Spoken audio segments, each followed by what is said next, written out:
have uncovered many important structures that prove this temple during the time of Queen Cleopatra. So this could be the perfect place for Cleopatra's lost tomb.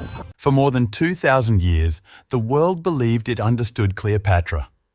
She was remembered as the queen who captivated Rome, the living goddess of Egypt, a figure frozen forever in statues, paintings, and legend.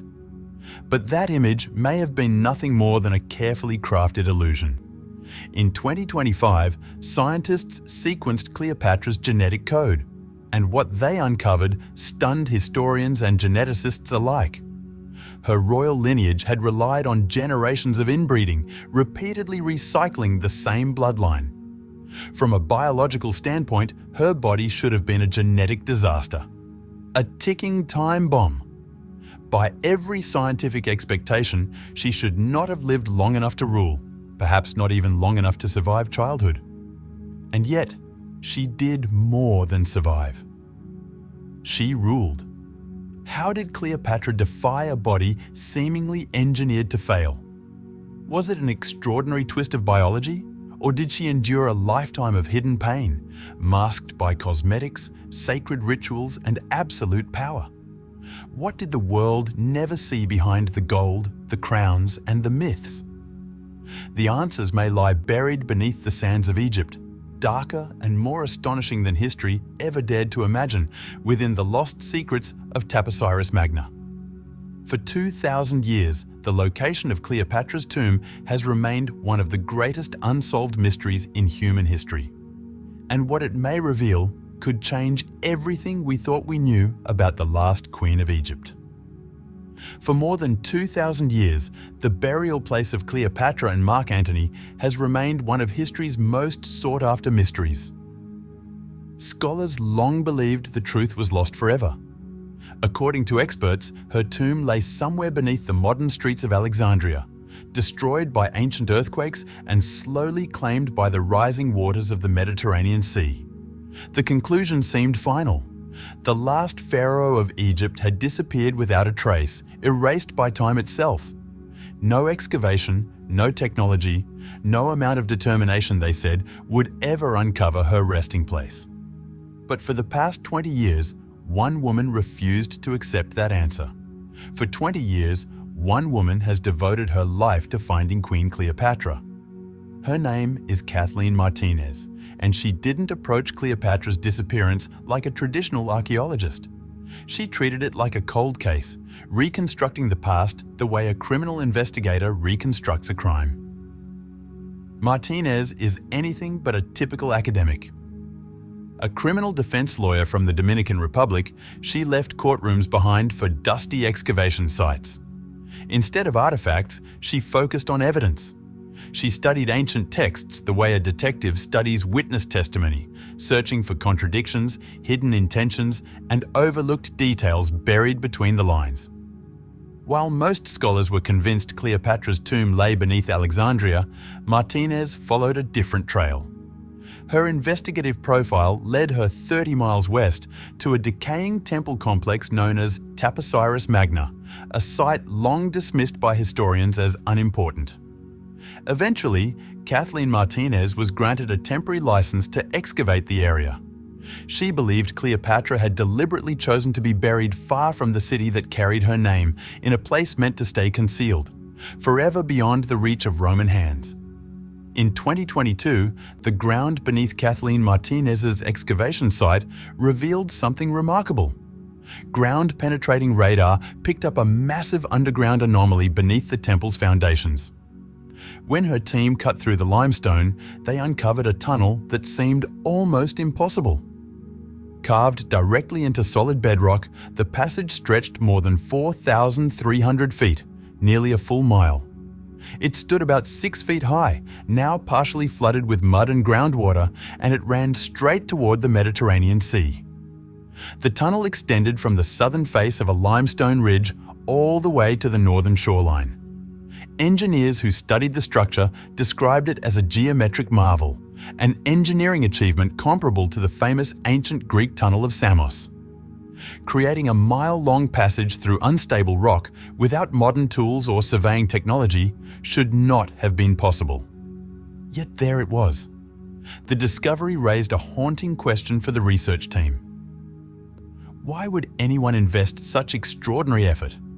You don't build a tunnel of this scale for an insignificant religious site. This level of precision and labor suggested a purpose far greater than history had ever recorded. Then came another surprise. Just offshore, researchers identified a submerged ancient port, adding yet another layer to a mystery that was growing deeper by the day. Archaeologists have now uncovered a powerful new clue. A submerged ancient port and a mile-long underground tunnel appear to lead directly toward the doorstep of the Queen's lost tomb at Taposiris Magna. This was not a forgotten, isolated temple on the edge of civilization. Taposiris Magna was once a thriving hub, connected to maritime trade routes that have long since disappeared beneath the sea. Kathleen Martinez believes the tunnel marks the final path of the search, and her reasoning is chilling in its simplicity. Cleopatra was not just preparing for death, she was escaping Rome. She had seen what happened to defeated queens. Her own sister had been dragged through the streets of Rome in chains, paraded as a living trophy before a mocking crowd. Cleopatra knew that if Octavian captured her, the same humiliation awaited, perhaps worse. Her body would be violated, her tomb stripped, her memory erased. Instead, Cleopatra chose another fate. She intended to be buried beside her lover, Mark Antony, transformed in death into the living symbol of the goddess Isis, sealed within a sanctuary that could never be touched. She hid herself where she believed no one would ever search, and for 2,000 years, she was right. Inside the temple complex, Martinez's team uncovered a discovery that sent shockwaves through the archaeological world. 16 rock-cut tombs lay buried beneath the site. Within them were mummies, but these were no ordinary burials. As researchers examined the crumbling remains, they noticed something glinting in the shadows. Gold. Where the tongues should have been, thin amulets made of hammered gold foil had been placed inside the mouths of the dead. To the ancient Egyptians, survival in the afterlife depended on the ability to speak before Osiris, Lord of the underworld. A golden tongue granted what priests called golden eloquence, the power to address the gods themselves. One of the tombs contained a mummy with a tongue made of gold. Researchers believe that during the embalming process, the person's real tongue was removed and replaced with the golden amulet, allowing the deceased to speak to Osiris in the afterlife. Kathleen Martinez believes these individuals were members of Cleopatra's closest inner circle, trusted companions buried here with the sacred role of announcing their queen's arrival in the next world. If her attendants were prepared with golden tongues to proclaim her presence, then Cleopatra's final resting place may be far closer than anyone ever expected.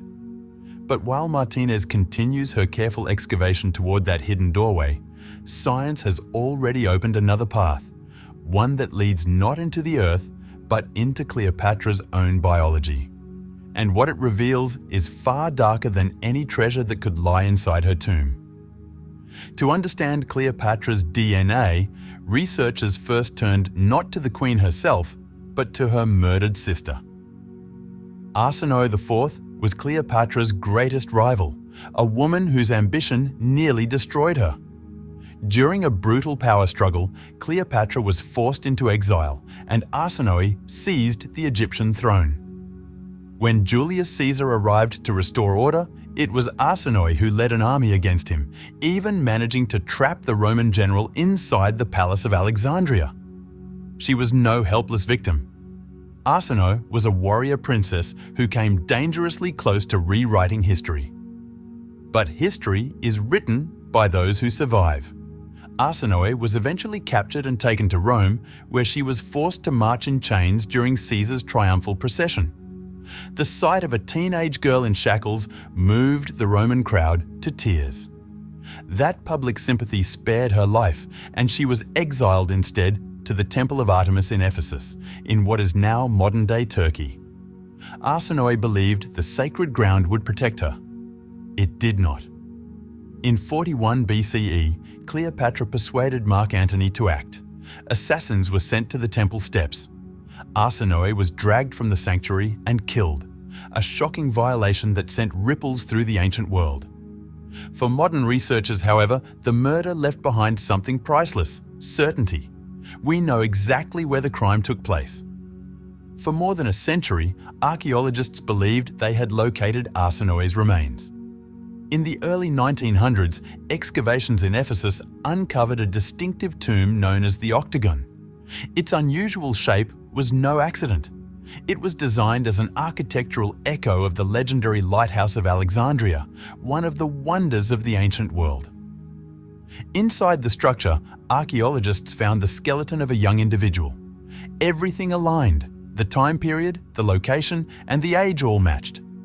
If the remains truly belonged to Arsinoe, then researchers finally had a genetic gateway to Cleopatra herself, preserved in her sister's bones. Experts now believe this skeleton represents the first piece of forensic evidence directly tied to Cleopatra's family. Early examinations suggested the individual may have had an African mother, a conclusion that sparked intense debate and raised questions about whether the image of Egypt's rulers had been reshaped or erased over time. But science rarely allows comforting assumptions to stand unchallenged. The skull had disappeared during the chaos of World War II, presumed lost forever. Then, in 2022, it was unexpectedly rediscovered in the archives of the University of Vienna, opening the door to a deeper and more unsettling genetic investigation. When researchers finally applied modern forensic techniques, using micro-CT scans and extracting DNA from the dense petrous part of the temporal bone, the results shattered the Arsinoe theory completely. The skeleton was not that of a 20-year-old woman. It did not belong to an African princess. The DNA revealed a Y chromosome. These bones belonged to a boy between 11 and 14 years old who suffered from severe developmental disorders. His jaw was underdeveloped. His skull was asymmetrical and distorted. Genetic markers traced his ancestry not to Egypt, but to Italy or Sardinia. The supposed genetic link to Cleopatra through this skeleton collapsed. It had been an illusion. With that path closed, researchers were forced back to the historical record.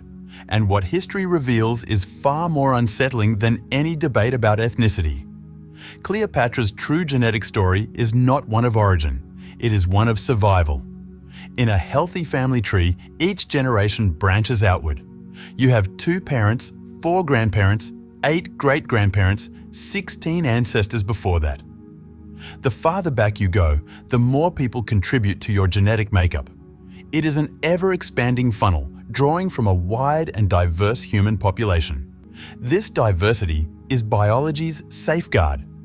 Each generation introduces new combinations, balancing weaknesses with strengths and protecting against the buildup of harmful traits. Fresh blood prevents genetic collapse. That is how human reproduction is meant to work. That is the design nature relies on. Cleopatra's family tree didn't grow outward. It folded in on itself, like a dying star collapsing under its own weight. The same names appear again and again, filling multiple roles at once, until the structure no longer resembles a tree at all. It becomes a twisted knot, tightly wound and impossible to untangle. The Ptolemies were a Greek dynasty ruling Egypt, descended from one of Alexander the Great's generals who carved a kingdom from the ruins of his shattered empire. They were foreigners in a land that was not their own, and they were fiercely determined to hold on to absolute power. To keep their bloodline pure and prevent influence from Egyptian nobles or rival Greek families, they adopted an ancient royal practice: incestuous marriage. But they went far beyond the cousin marriages seen in many royal houses. Among the Ptolemies, brothers married sisters, uncles married nieces, fathers married daughters. Generation after generation, the same genetic material was recycled, folding back into itself. This concentrated inherited traits, both strengths and devastating flaws, into an ever-shrinking genetic pool. Historians believe Cleopatra's own parents, Ptolemy XII and Cleopatra V, were likely full brother and sister, born to the same mother and father. Her grandparents may have been uncle and niece, or possibly siblings as well. The historical records are incomplete, but the pattern is undeniable. By the time Cleopatra was born, her family had been practicing close-kin marriage for nearly 300 years. The genetic diversity that normally shields humans from inherited disease had been deliberately erased from her bloodline. Geneticists have a name for what happened to Cleopatra's bloodline. It's called pedigree collapse, and its severity is measured using a statistic known as the coefficient of inbreeding. This number represents the likelihood that two copies of the same gene in a person's body came from a single shared ancestor. In a healthy, genetically diverse population, that number is close to 0. Even the child of first cousins has a coefficient of around 6%, high enough to raise concern, but still within a range most humans can survive without extreme consequences. Cleopatra's number, however, was staggering. Her coefficient exceeded 45%. Nearly half of her genetic code consisted of duplicated sequences, repeating the same instructions again and again without the variation that normally protects the body from inherited disease. To understand how extreme that is, consider the Habsburg dynasty of Spain. They also practiced strategic intermarriage, marrying cousins and nieces to preserve political power. Charles II, the last Habsburg king, had an inbreeding coefficient of about 25%, roughly half of Cleopatra's. His autopsy became one of the most horrifying medical records ever documented. His heart was described as the size of a peppercorn. His skull was filled with fluid. His body reportedly contained almost no blood. He could not speak until the age of 4, nor walk until he was 8. His jaw was so badly deformed that his teeth could never meet, forcing him to swallow food whole. He suffered constant seizures, severe cognitive impairment, and extreme physical weakness. Easily controlled by others, he died at just 38, the final collapse of a dynasty that had literally bred itself into extinction. Cleopatra's genetic risk was nearly double that of Charles II. By every known calculation of genetic science, she should have fared far worse. She should have been born with visible deformities that made public life impossible. She should have suffered intellectual limitations that prevented complex reasoning. Her body should not have survived childhood. The mathematics of inbreeding did not predict a queen. They predicted a catastrophe. And yet, history records something entirely different. A woman of extraordinary intelligence who spoke 9 languages, commanded naval forces, and outmaneuvered the 2 most powerful men in the Roman world. Historical evidence strongly suggests that Cleopatra was exceptionally educated. She was highly literate and fluent in multiple languages. The woman who, by all genetic logic, should have been destroyed by her own bloodline, instead became one of the most powerful and capable rulers of the ancient world. That contradiction is exactly what has caught the attention of modern researchers. It suggests that something far more complex was happening beneath the surface. Power born from pathology. Cleopatra's apparent strength and sharp intellect have forced scholars to re-examine historical accounts with fresh eyes. They are no longer chasing legends of her beauty. Instead, they are searching for medical clues, symptoms that earlier generations dismissed as personality traits or romanticized as signs of brilliance.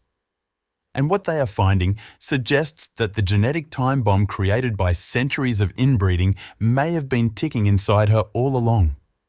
To understand Cleopatra's condition, researchers first looked to her relatives because their bodies offer the clearest window into what she may have endured. Ptolemy VII, Cleopatra's great-uncle and a near-genetic twin due to the collapsed family tree, was a living medical disaster. He was nicknamed Physcon, meaning pot-belly, though the name barely captured the severity of his condition. Ancient sources describe him as massively obese, with limbs so weak they could barely support his own weight. He often had to be physically held upright by attendants. His thin, translucent robes shocked Roman visitors to his court. But the most revealing details lie deeper in those descriptions. Chronic swelling of the neck, bulging, protruding eyes. persistent shortness of breath that followed him throughout his reign. These are not simply signs of indulgence or excess.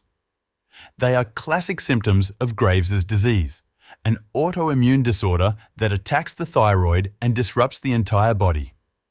Graves's disease doesn't just change appearance.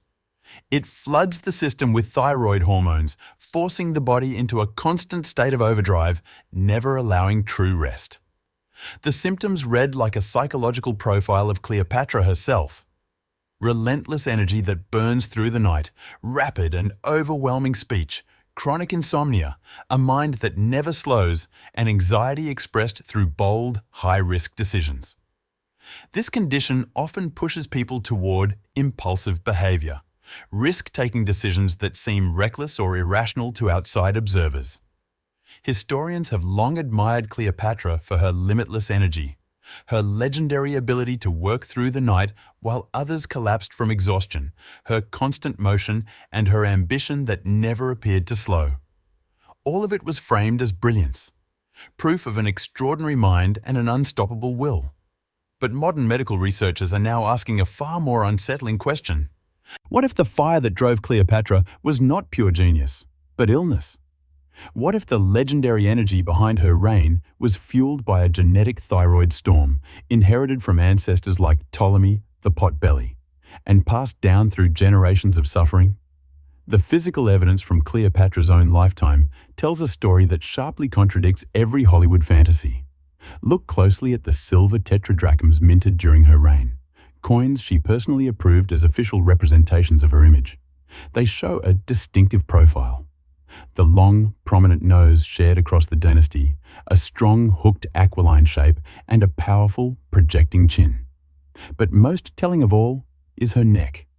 It is thick and pronounced, something modern diagnosticians recognize immediately. A thickened neck is a classic indicator of goiter, the thyroid enlargement commonly associated with Graves's disease. If Cleopatra inherited the same condition that visibly afflicted her relatives, these coins may be quietly revealing symptoms her contemporaries either failed to understand or deliberately chose to overlook. And then there is the question of her body itself, one ancient sources describe in ways that are difficult to dismiss. If Cleopatra was secretly fighting a constant battle against her own biology, she was uniquely positioned to do so. Egypt was not just a land of monuments and pharaohs. It was the medical and pharmaceutical capital of the ancient world, drawing physicians and scholars from across the Mediterranean. Temple complexes housed vast libraries of botanical knowledge gathered over thousands of years. Markets overflowed with herbs, resins, and compounds brought in along trade routes stretching from deep within Africa to the distant shores of India. And Cleopatra was not merely a consumer of this knowledge. She was an active participant, a scientist in her own right. Ancient sources tell us she authored a work called Cosmeticon, a book on cosmetics and formulations. This was no shallow beauty manual. Centuries later, renowned physicians like Galen, one of the most respected medical authorities in Roman history, quoted her work as serious pharmaceutical research. He treated her formulas not as vanity, but as legitimate medical preparations worthy of study. Cleopatra wasn't just enhancing appearance. She was exploring how chemistry could modify the human body, how it could strengthen, disguise, or compensate for biological weakness. If she inherited the painful genetic legacy of the Ptolemies, chronic inflammation, joint pain, or physical deterioration similar to what plagued other inbred dynasties like the Habsburgs, she had access to the most powerful remedies of her age. Among them was opium, harvested from the famed poppy fields of Thebes. It was the ancient world's most potent painkiller, a substance capable of turning relentless agony into a distant, floating numbness. In many ways, Cleopatra may have been doing something unprecedented, not just ruling an empire, but actively hacking her own biology in order to survive it. She could stand tall and regal through endless diplomatic audiences, radiating authority and divine power, while her body quietly endured the damage of 3 centuries of inbreeding. To those watching, nothing seemed amiss. No one would have guessed that the goddess before them was carefully medicating herself simply to function. If she suffered the manic insomnia that often accompanies Graves' disease, the racing thoughts, the sleepless nights that would leave most people broken, she had remedies. One was Kefi, a sacred temple incense made from 16 different ingredients, renowned across Egypt for its calming effects. Plutarch himself wrote that its fragrance gently lulled the mind to sleep, easing tension as if a tightly knotted cord were slowly being loosened. For a woman whose thyroid may have been flooding her system with hormones that demanded constant motion, Kefi would not have been a luxury scent. It would have been survival medicine, the thin line between control and complete mental collapse. The Blue Lotus offers yet another possibility that reshapes everything we think we know about Cleopatra's legendary presence. This mildly psychoactive flower, often steeped in wine, produced feelings of euphoria, calm, and emotional warmth. It softened reality and created a sense of intimacy and magnetism that others experienced as irresistible charm. We endlessly describe Cleopatra's almost supernatural ability to enchant, to enter a room and bend the most powerful men on earth to her will. But was that magnetism entirely natural, or was it carefully managed? A precise balance of Blue Lotus wine and controlled adrenaline may have created an aura that felt divine to those around her. The goddess, in that sense, may have been a formula. Her famous obsession with cosmetics takes on an entirely new meaning when viewed through this lens.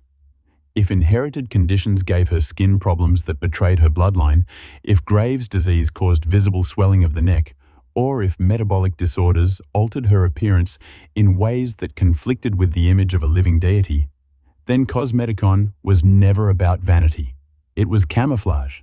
It was warfare, fought with pigments and powders instead of blades. She may have used kohl not to beautify, but to reshape eyes made too prominent by thyroid dysfunction. The elaborate broad collars and striking jewelry that became her signature look may have been deliberately designed to conceal a swollen neck that would have terrified her subjects if they saw it clearly. Every ointment, every treatment, every meticulously staged public appearance was a victory in a battle no one else even knew existed. Cleopatra may have been the world's first biohacker, a brilliant mind trapped inside a body determined to fail her. She used every tool available to her, chemistry, botany, medicine, and art, to project the image of a living goddess while privately treating herself as a patient fighting for one more day of strength. She didn't merely rule an empire, she engineered herself into someone capable of ruling it. And there is one final piece of evidence suggesting she understood exactly what her bloodline had done to her, and that she was determined not to let it destroy the next generation. For 2,000 years, Cleopatra's story has been told by others, Roman historians, artists, and mythmakers. But the real story has been waiting, hidden beneath stone and sand in a tomb built to outlast empires. Now, DNA and archaeology are beginning to strip away the legend, revealing a woman who survived a family legacy of genetic destruction and rewrote her own fate. The question is no longer what Cleopatra looked like, or even what she achieved in life. The question is what she left behind, and what it can teach us about power, survival, and the limits of the human body. When her tomb finally opens, will we discover a miracle, or a warning that history is only just beginning to understand?